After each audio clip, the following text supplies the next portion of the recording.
The vaccine is coming out soon. I won't be talking about it, but I will tell you about the company behind it. The UK government has purchased 30 million doses of COVID mRNA vaccine from a company called Pfizer. The vaccine is due to be delivered in November, with the potential of 100 million doses by the end of the year and 1.3 billion doses next year. News just out. Pfizer says it could be ready to apply for emergency use authorization for its COVID-19 vaccine candidate by late November. It won't be mandatory at the beginning, but judging from the large orders, a gradual plan will be implemented to persuade and incentivize people to take the vaccine and put restrictions on people that don't, along with shaming campaigns. I want to tell them that their decision, they need to understand, will not affect only their lives, which at the end of the day, it is their judgment, but will affect the lives of others. Because if they don't vaccinate, they will become the weak link that will allow this virus to replicate. Some will say that this is conspiracy theory, so let's just stick to the facts. The government trusted Pfizer to vaccinate the British people, so it's logical to want to inquire into the company's track record in safety and ethics. After all, they must be trustworthy in fighting for humanity, right?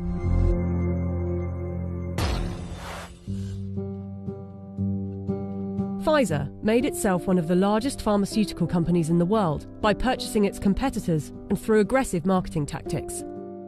What I'm about to tell you is only 20% of their rap sheet. Otherwise this video would be hours long, but you can go to our website where you can see the full list.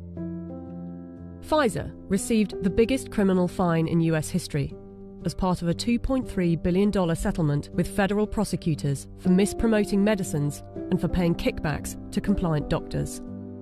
Pfizer pleaded guilty to misbranding the painkiller Bextra by promoting the drug for uses that were not approved by medical regulators.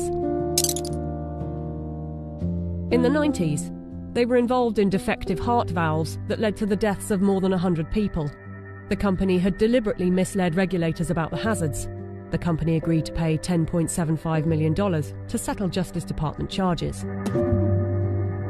Pfizer also had a class action suit with a $60 million settlement over Resolin, diabetes medication, that resulted in patients dying from acute liver failure, said to be caused by the drug.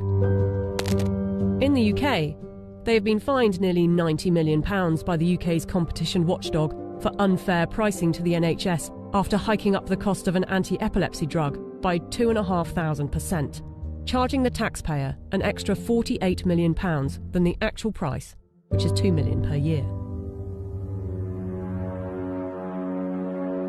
Buying competitors and mis-selling drugs weren't the only factors in making them the giant of a company they are. Their special relations with doctors and medical professionals has also helped.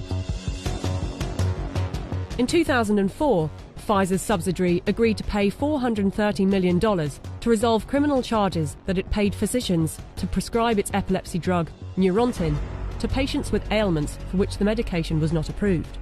In 2010, a federal jury found that Pfizer committed racketeering fraud in its marketing of the drug.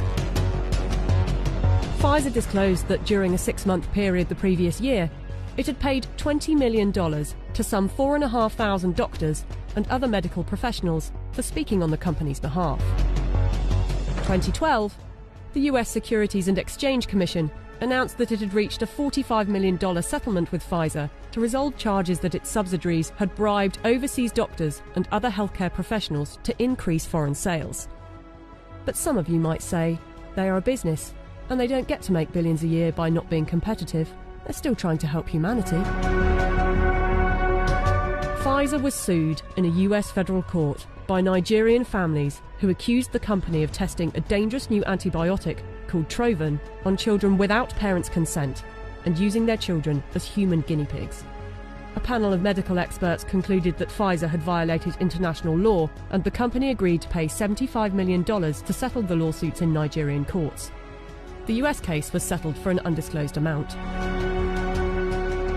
Amid widespread criticism of high pricing for poor countries, and in particular AIDS medications, Pfizer offered to donate a 2-year supply of its drug, Diflucan, worth $50 million to the South African government. Yet in 2003, Pfizer backed away from the company's plan to license its AIDS drug for low-cost distribution in poor countries. The list goes on. I don't want to bore you with it.